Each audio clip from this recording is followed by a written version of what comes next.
함께 말씀 나누겠습니다. 사도행전 말씀입니다. 사도행전 6장 말씀입니다. 사도행전 6장 1절에서부터 7절까지의 말씀 보겠습니다.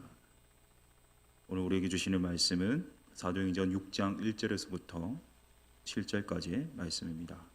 우리 신약 196페이지입니다. 한 절씩 교독하도록 하겠습니다. 제가 한 절 읽고 성도님들 한 절 읽고 마지막 7절은 함께 합독하겠습니다. 그때 제자가 더 많아졌는데 헬라파 유대인들이 자기의 가부들이 매일의 구제에 빠짐으로 히브리파 사람을 원망하니 열두 사도가 모든 제자를 불러 이르되 우리가 하나님의 말씀을 제쳐놓고 접대를 일삼는 것이 마땅하지 아니하니 형제들아 너희 가운데서 성령과 지혜가 충만하여 칭찬받는 사람 7을 택하라. 우리가 이 일을 그들에게 맡기고 우리는 오로지 기도하는 일과 말씀 사역에 힘쓰리라 하니 온 무리가 이 말을 기뻐하여 믿음과 성령이 충만한 사람 스데반과 또 빌립과 브로고로와 니가누로와 디몬과 바메나와 유대교에 입교했던 안디옥 사람 니골라를 택하여 사도들 앞에 세우니 사도들이 기도하고 그들에게 안수하니라. 함께 읽습니다. 하나님의 말씀이 점점 왕성하여 예루살렘에 있는 제자의 수가 더 심히 많아지고 허다한 제사장의 무리도 이 도에 복종하니라. 아멘. 네, 우리 러시아의 대문호 로프 톨스토이 아시죠? 톨스토이가 했던 유명한 말들 중에 이런 말이 있습니다. 인생에서 가장 중요한 때는 언제입니까? 인생에서 가장 중요한 사람은 누구입니까? 인생에서 가장 중요한 일은 무엇입니까? 여러분, 인생에서 가장 중요한 때는요, 지금이죠. 인생에서 가장 중요한 사람은요, 옆에 한번 쳐다보시겠습니까? 옆에 계신 분입니다. 인생에서 가장 중요한 일은 예배입니다. 우리 한번 이렇게 인사했으면 좋겠는데, 지금 당신과 함께 예배드림이 기쁨입니다. 자, 시작. 지금 당신과 함께 예배드림이 기쁨입니다. 아멘이십니까? 예. 얼마 전에 아쉽게도 담임 목사님 언급도 하셨던 이상한 변호사 우영우가 끝났습니다. 예, 제 이름은 똑바로 읽어도 거꾸로 읽어도 우영우입니다. 기러기 토마토 스위스 인도인 별똥별 우영우 바나바. 예, 마지막 건 아닙니다. 저 휴일에 짬을 내어서 OTT를 몰아서 돌려봤습니다. 드라마를 보면서 찰리 채플린의 말이 떠올랐는데요. 찰리 채플린 이런 말을 한 적이 있죠. 인생은 가까이서 보면 비극이지만 멀리서 보면 희극이다. 자, 이 드라마를 보는 내내 웃고는 있는데 겉으로는 웃고 있는데 속으로는 계속 눈물이 났습니다. 우리 인생의 단면을 볼 수 있는 그런 시간이었습니다. 이 드라마 내용에는요, 이 시대적 문제가 많이 함의되어 있었는데 급진적 페미니즘도 다루고 장애의 문제도 다루고 대기업의 행포도 다루고 가불의 전행 등등 이 사회적 재문제를 다 다루었는데요. 어쩌면 좀 민감할 수 있는 소재였는데 그 드라마가 인기리에 방영될 수 있었던 것은 그런 문제들을 해결하는 한 가지 선명한 주제가 모두에게 공감을 가져왔기 때문일 것입니다. 그것은 바로 이 진정성 있는 사랑이었습니다. 이 주인공 우영우는요, 천재입니다. 그런데 자폐 스펙트럼을 가진 장애인입니다. 그런데 주변의 직장 상사, 직장 동료, 친구, 애인, 아버지 등등 이 많은 사람들의 진정성 있는 이 사랑이 이 주인공의 부족함을 덮어주고 그의 장점을 돋보이게 했습니다. 그것이 문제 해결의 키워드였습니다. 그런데 과연 이 드라마 주인공만 그런가 하는 것입니다. 우리 모두는 이 우영우처럼 양면성이 있죠. 천재로 표현되는 장점이 있습니다. 자체 스펙트럼이라는 이 단점이 있죠. 한마디로 장점도 있고 단점도 있는 이 양면성 가진 것이 우리인데 주변의 사람들이 우리의 단점에 주목해서 본다면 우리 문제가 해결되지 않죠. 이 장점을 발휘할 수가 없습니다. 진정성 있는 사랑으로 품어주어야 비로소 이 장점이 드러나죠. 교회는 어떤 곳입니까? 이 좋은 사람들이 모여서 좋은 일을 하려는 곳입니다. 제가 한번 질문을 해보겠습니다. 좋은 사람들이 모여서 좋은 일을 하려는 예수 그리스도 닮아가는 하나님의 자녀들이 모인 이 교회에서도 문제가 일어날 수 있느냐는 것이 저의 질문입니다. 한번 생각해 보십시오. 예수 믿는 좋은 사람들, 또 좋은 일을 하려고 모였습니다. 근데 이 교회도 이 문제가 생길 수 있냐 하는 거죠. 그 질문에 대한 답을 오늘 본문이 주고 있는데 1절을 보십시오. 1절을 함께 읽습니다. 시작. 그때 제자가 더 많아졌는데 헬라파 유대인들이 자기의 과부들이 매일의 구제에 빠짐으로 히브리파 사람을 원망하니. 아멘. 제가 질문을 드렸죠. 좋은 사람들이 모여서 이 좋은 하나님의 일을 하기 위해서 모인 교회에서도 문제가 발생할 수 있느냐 하는 것이 질문이었는데 1절을 통해서 주시는 이 하나님의 말씀의 답변은 뭐냐면 그럴 수 있다라는 것입니다. 교회도 문제가 일어날 수 있다라고 말씀하세요. 여기 보면 그때는요, 이제 초대 교회가 시작되어서 막 이제 출범하는 시점입니다. 제자가 더 많아졌는데 이 성도의 수가 어떤 신학자에 의하면 2만 명에서 3만 명 가량 되었다 이렇게 표현합니다. 그런데 좋은 일 하겠다고 좋은 사람들이 모인 교회에서요, 문제가 발생했습니다. 가만히 있었다면 아무 문제도 일어나지 않았을 겁니다. 그런데 교회가 시작되고 교회를 건강하게 세우고자 하니까 자연적으로 이 문제가 발생했습니다. 그래서 구제라는 단어가 보이는데요, 이 디아코니아라는 헬라어입니다. 섬김, 봉사, 사역, 직무, 우리가 패밀리 레스토랑에서 서빙하는 거 보시잖아요. 그 서빙이 바로 이 구제라는 단어입니다. 근데 특별히 이 본문의 맥락에서 보면요, 음식과 관련, 살기 위해서 먹는 이 음식과 관련한 경제적 필요를 돕는 부분을 의미하고 있습니다. 유대 사회에서는 율법의 가르침을 따르는 사회였기 때문에 가난한 사람들을 도와주는 것이 관행이었습니다. 그런데 문제는 헬라파 가보들이 이 관행, 이 도움에서 매번 누락되는 일이 빈번하게 일어나더라는 사실입니다. 아마도 헬라파 사람들은요, 앞에 헬라파라는 수식어가 붙어 있는 것처럼 유대 지방에서 태어나지 않았기 때문에, 외국에서 태어났기 때문에 이런 혜택을 받지 못한 것으로 보입니다. 이 고국으로 돌아왔는데 정서적인 박탈감, 경제적인 박탈감, 이 소원함을 느끼게 되었고, 그 결과는요, 1절 마지막 절에 있는 부분 내용처럼 원망이었습니다. 구제가 나쁜 것입니까? 봉사가 죄입니까? 그렇지 않습니다. 그럴 수 없습니다. 그런데 교회를 세우는 일을 하다가 구제하다가 봉사하다가 힘겨워지고 심지어 원망하게 됩니다. 이게 바로 다 이 섭섭이, 서운이, 니섬이 때문입니다. 섭섭합니다. 열심히 하고 있는데, 나도 열심히 하는데 다른 사람의 열심만 돋보이게 보이면 섭섭합니다. 이 서운합니다. 내가 헌신하고 있는데 전혀 내가 드러나지 않아요. 물론 하나님 알아주시면 그것으로 족하다고 말하지만, 자고하지만 사람인지라 내가 하는 거 몰라주면 서운합니다. 그것만이 아닙니다. 니섬이도 있습니다. 니만 섬기냐? 당신만 섬기냐? 나도 섬긴다. 니섬이 당섬입니다. 항상 앞서서 섬기는 사람은요, 돋보이잖아요. 공격의 대상이 됩니다. 그 사람이 하는 것을 다른 사람은 못하기 때문이기도 하고, 혹은 내가 하기 싫은데 그 사람이 하는 것이, 돋보이는 것이 참을 수 없기 때문이죠. 사람들은 나한테 없는 것을 가진 사람, 내가 하지 않는 것을 하는 사람에 대해서 사랑하고 존경하고 인정하기보다는 질시하고 공격합니다. 사촌이 논을 싸면 배가 사르르 아프죠. 이 문제없는 교회는 없습니다. 왜 그렇습니까? 사람들이 모인 곳이 교회이기 때문입니다. 아무리 좋은 뜻으로 좋은 일을 하기 위해 모였어도 좋은 곳으로 점철되지 않고 건강한 교회를 세워가면서 반드시 문제가 생깁니다. 왜 그렇습니까? 사람들이 모인 곳이기 때문입니다. 겉은 멀쩡하고 좋게 보이고요, 부족함이 없어 보입니다. 속으로는 연약합니다. 상처투성입니다. 이 죄가 있죠. 그런 사람들이 모인 곳이 교회이기 때문에 문제가 발생합니다. 이 교회에서요, 좋은 일을 하고 하나님 일을 한다고 봉사하고 섬긴다고 하면서 헌신한다고 하면서도 문제가 발생할 수 있다는 것을 말씀드립니다. 문제가 없을 수는 없습니다. 다만 문제가 항상 발생하는데요, 이 문제를 우리가 어떻게 바라보고 어떻게 대처하고 어떻게 해결하느냐가 중요합니다. 교회 안에는요, 이미 사회적인 시스템이 많이 들어와 있습니다.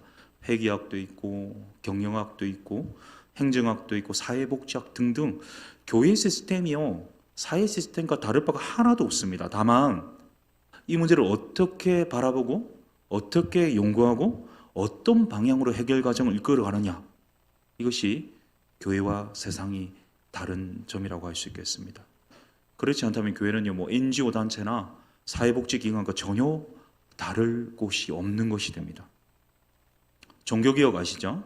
1517년 10월 31일 비텐베르크 이 성당에 마르틴 루터가 95개조 반반문을 붙이면서 시작된 것이 종교개혁인데요. 이 파이브 솔라 들어보셨습니까? 솔라로 시작되는 라틴어 이 5개 단어입니다. 이 솔라 피데 오직 믿음, 솔라 그라티아 오직 은혜, 솔라 스크립투라 오직 성경, 솔라 크리스토스 오직 예수, 솔리 데오 글로리아스 오직 하나님께 영광이라는 이 솔라 이 5개로 이루어진 이 교리를 가지고요, 로만 캐톨릭에서 이 개신교가 떨어져 나오게 되는 것이 제1의 종교 개혁이었습니다. 당시 구텐베르크가 이제 인쇄술을 발명하면서 인쇄술 이 발달과 개를 같이 해서 교육자들만 가지고 있던 성경을 모든 성도들이 가질 수 있게 되었습니다.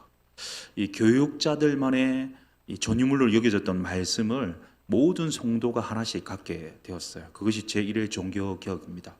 근데 요즘 시대에 제2의 종교개혁이 있습니다. 그것은 이 교육자들만 가지고 있던 이 사역을요, 이 모든 성도에게 이 사역이 주어졌습니다. 소위 말하는 만인 제사장설이 실현된 겁니다. 우리는 제1의 종교개혁, 여기다가 제2의 종교개혁이 실현된 현재를 살고 있습니다. 그러므로 우리 모두는 목사도 성도도 이런 이야기를 하기 전에 사역자라는 사실을 기억해야 합니다. 제가 축구를 좀 좋아하는데요. 올해 이제 연말에 월드컵이 준비되어 있지 않습니까? 축구를 보시면 축구팀에는 구단장이 있습니다. 이 구단 주인이죠. 구단장. 그리고 단장이 있습니다. 모든 행정, 인사를 또 관여하는 단장이 있습니다. 거기다 감독이 있습니다. 이 단장의 위임을 받아서 선수들을 지도하고 이끄는 감독이 있습니다. 거기다 선수들도 있습니다. 만약에 우리 교회가, 더사랑교회가 축구팀이라고 생각한다면 누가 구단주가 될까요? 우리 담임 목사님이요? 아니면 운영위원들? 아니면 순장들? 누가 될 거라고 생각하십니까? 혹은 단장은 누구입니까? 혹은 이 감독은 누굴까요?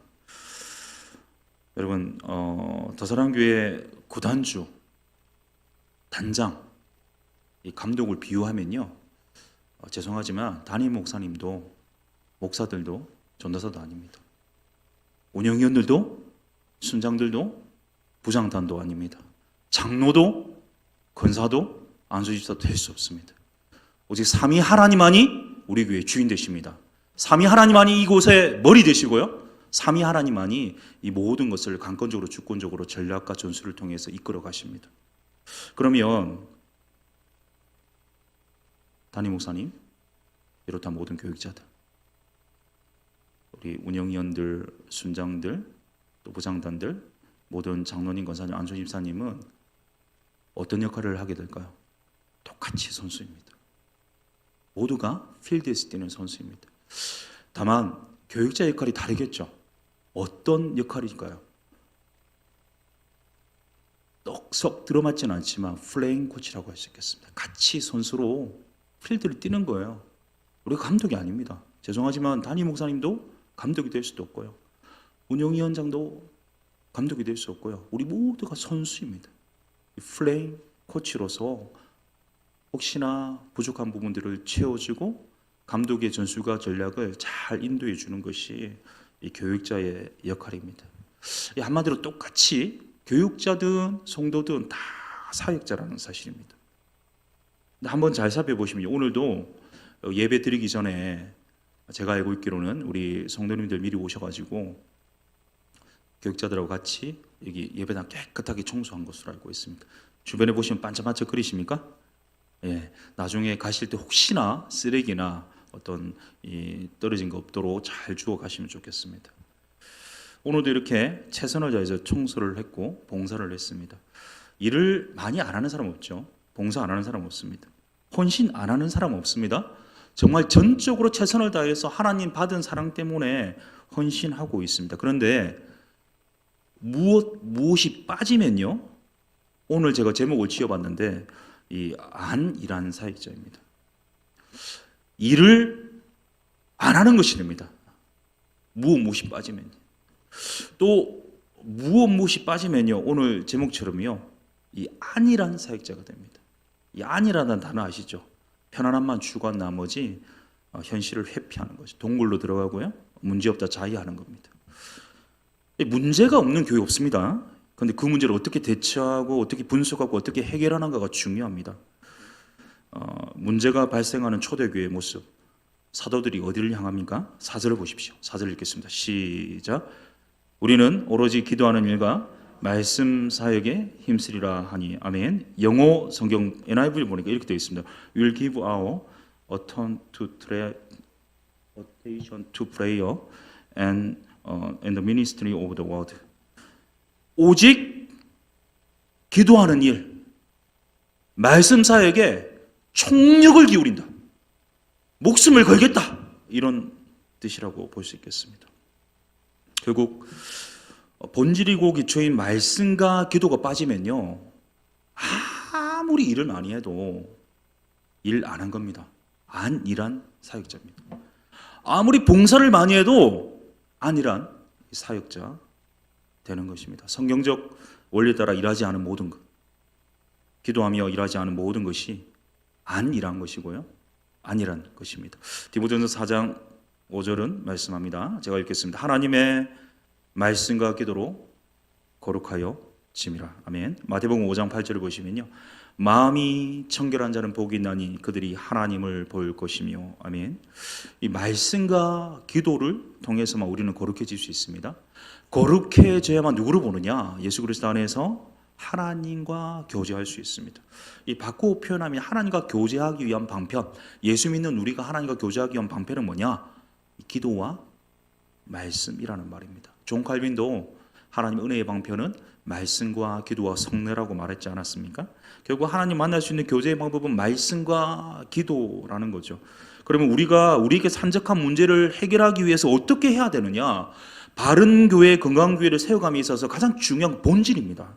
우리가 봉사하려고 하는 이유가, 목적이 이 바른 교회, 건강한 교회를 세우기 위함이죠. 하나님 영광을 돌리기 위함이죠. 하나님 선하신 뜻에 순종하기 위함 아니겠습니까? 그런데 교회를 세워가면서 문제가 발생합니다. 이것은 우리가 가장 중요한 거 놓치고 있기 때문입니다. 기도와 말씀의 총력을 기울이라는 것은 무슨 말이냐면 하나님 만나라는 겁니다. 하나님과의 관계에 집중하라는 겁니다. 하나님을 더 깊이 사랑하고 하나님께만 모든 것을 올인하라는 겁니다. 우리가 교회에서 봉사하고 섬기려고 하는 거 왜 그러는 거죠? 하나님 사랑하기 때문에 하는 거 아니겠습니까? 우리가 더사랑교회 분립해서 와서 생활하는 이유가 무엇입니까? 하나님 사랑이 있기 때문에 그러지 않았습니까? 하나님 사랑하기 때문에 그런 겁니다. 그런데 이 기도와 말씀의 총력을 기울이라는 것, 이것은 단지 하나님과의 관계로만 머물라는 뜻은 아닐 겁니다. 왜 그렇습니까? 만약 하나님과 교제하는 것만 하나님 원하셨다면요, 우리를 천국에 내버려 두시지 그냥 이 땅에 보내시지 않았을 겁니다. 하나님 나라에서 하나님과 알콩달콩 살면 되는데 왜 우리를 이 땅에 보내시고 태어나게 하셨을까요? 그것은 하나님을 사랑한다면, 하나님 정말 사랑한다면, 하나님 진심으로 사랑한다면 이웃을 사랑하라는 것, 사랑하는 것으로 표현하라는 겁니다. 이런 사명 주시기 위함입니다. 하나님 사랑은 이웃 사랑으로 표현되어야 한다. 하나님 진정 사랑한다면 교회된 가족이요 공동체된 이 교회를 한 사람 한 사람 사랑하라는 겁니다. 모든 족속으로 제자 삼으라는 겁니다. 이찬수 목사님께서 이전에 한번 부교육자들 모아놓고 이런 이야기 하시더라고요. 목회는 생물입니다. 이런 표현하더라고요. 그게 살아있는 사람을 대상으로 한다는 말이기 때문에 그런 것으로 알고 있습니다. 이 사람을 사랑하는 것이 중요합니다. 우리 교회가 4월 10일부터 지금 출범했는데요. 지금까지 잘 왔지만 문제가 안 생길 수는 없습니다. 어떤 교회도 완전한 교회는 없습니다. 그런데 이 사역에 왜 문제가 생기는 것일까요? 사역을 함께 하기는 하지만 사역을 함께 하는 사람을 사랑하지 않기 때문입니다. 사람은 생물입니다. 살아서 움직여요. 사람을 잡으려면 마음 잡아야 되죠. 제가 드라마 이야기했는데 우영우 드라마의 주제가 진정성 있는 사랑이라고 말씀드렸습니다. 이 진정성 가진 사랑으로 다가서야 합니다. 진심으로 대하지 않으면요, 겉으로는 끌려오는 것 같이 보이지만 절대로 실제로 함께하지 않습니다. 결코 하나 될 수 없습니다. 이 사랑과의 관계에서 어떤 수를 써서도 안 되겠습니다. 방법은 한 가지밖에 없습니다. 진정한 사랑하는 것입니다. 그래야 이 사람의 마음을 얻을 수 있습니다. 일을 많이 하니까, 같이 하고 있으니까, 오랜 시간 보내니까 이 사람은 나하고 같은 마음을 가졌고 나하고 같이 동역하는 사람이다, 이 착각에 빠지기 쉽습니다. 하지만 진정 동역자 되려면요, 그 마음을 살펴야 합니다. 그런데 한번 생각해 보십시오. 우리가 연약한 인간입니다. 동역자의, 우리 교회된 가족의 그 사람의 마음을 제대로 파악할 수 있을까요? 안 되죠. 우리의 능력으로는 부족합니다. 그래서 필요한 게 뭐냐? 기도입니다. 그때 우리는 원망이 아니라 사랑하게 되거든요. 욥기서 보시면요, 1장 22절에 이런 말씀이 있습니다. 이 모든 일에 욥이 범죄하지 아니하고 하나님을 향하여 원망하지 아니하니라. 욥은 헬라파 유대인 가부들보다 더한 고통을 당했음에도 불구하고 자신이 처한 환경과 사람과의 관계에서 하나님께 원망하지 않았습니다. 오히려 하나님 사랑했죠. 왜 우리가 사랑하지 못합니까? 우리 안에 문제가 있기 때문입니다. 우리 안에 열등감이 있기 때문이에요. 저는 딸이 2명 있는데요. 사람들이 이제 한 번씩 이런 이야기 하시더라고요. 이제 교회에서도 그런 이야기도 들었고 지인들도 하는 이야기가, 아빠하고 안 닮아서 딸들이 참 예쁘네요, 이런 이야기 많이 하더라고요. 그 말을 들을 때 제가 제 속에서, 나는 안 예쁜데 딸들이 예쁘다고? 내가 왜 딸들하고 비교당해야 돼? 라고 화를 내지 않습니다. 왜 그렇습니까? 제가 딸들을 사랑하기 때문에. 딸들이 내보다 예쁘다는 말을 들으면요, 열등감을 느끼는 게 아니라 기쁨을 느끼죠. 사랑이 모든 것을 덮기 때문이에요. 열등감도 덮고 죄도 덮고 내 안에 있는 문제도 덮기 때문에. 근데 기도하지 않으면 어떡할까요? 원망합니다. 말씀을 제대로 모르면요, 원망합니다. 다른 사람이 꾸준 일을 하면 감사히 하는데 배가 아픕니다. 시기합니다. 열등감이 많아서, 내 안에 문제가 많아서 그렇습니다. 기도하지 않고 말씀에 집중하지 않으면요, 사랑하지 않으면요, 그렇게 됩니다. 열등감이 많은 사람, 문제 많은 사람은요, 사람을 신뢰하지 못해요. 위임 못합니다. 다른 사람 믿지 못해서 가만히 둬도 잘 될 것을 감나라 대추나라 해서 모두가 망하게 합니다. 기도와 말씀에 올인해야 합니다. 그래야 하나님 마음 알게 됩니다. 하나님으로 충만해야 비로소 다른 사람 사랑할 수 있습니다. 찬양사이자 탕 크라우터가 이런 말을 한 적이 있습니다. 하나님과 당신과의 관계를 유지하는 것이 모든 것의 기초이다. 하나님과 당신과의 관계를 유지하는 것이 모든 것의 기초다. 그리고 덧붙였습니다. 그 관계는 시간을 필요로 한다. 그것을 발전시키려면 더 많은 시간을 투자해야 한다. 어떤 것도, 그 어떤 것도 하나님과의 관계보다 중요할 수 없다. 사랑하는 성도님 여러분, 지금이 기도할 때입니다. 말씀에 집중할 때입니다. 교회가 시작되고 시스템이 정비되고 숫자가 많아지고 교회가 발전하는 거 중요하지만 더 중요한 것은 우리가 본질로 돌아가는 겁니다. 예수님의 제자 되는 것입니다.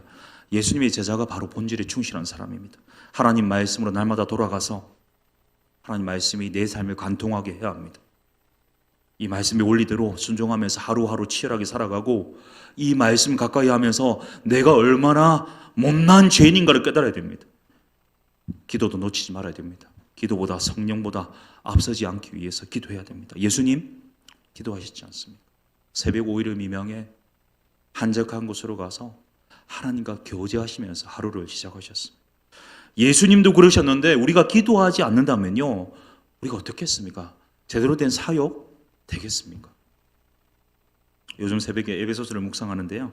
에베소 2장에 이런 말씀이 있습니다. 우리는 육체의 욕심을 따라 지내며 육체와 마음에 원하는 것을 하는 본질상 진노의 자녀였습니다. 허물과 죄로 죽었던 사람이었습니다.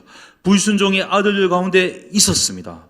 그러나 하나님이, 4절에 보면 그러나 하나님이 but God, 우리 스스로 구원받을 수 없기 때문에, 그런 연약한 존재이기 때문에, 죄악 가운데 있기 때문에 하나님의 은혜로 일방적인 선물로 구원해 주셨다는 겁니다. 에베소서 2장 8절 9절 함께 있습니다.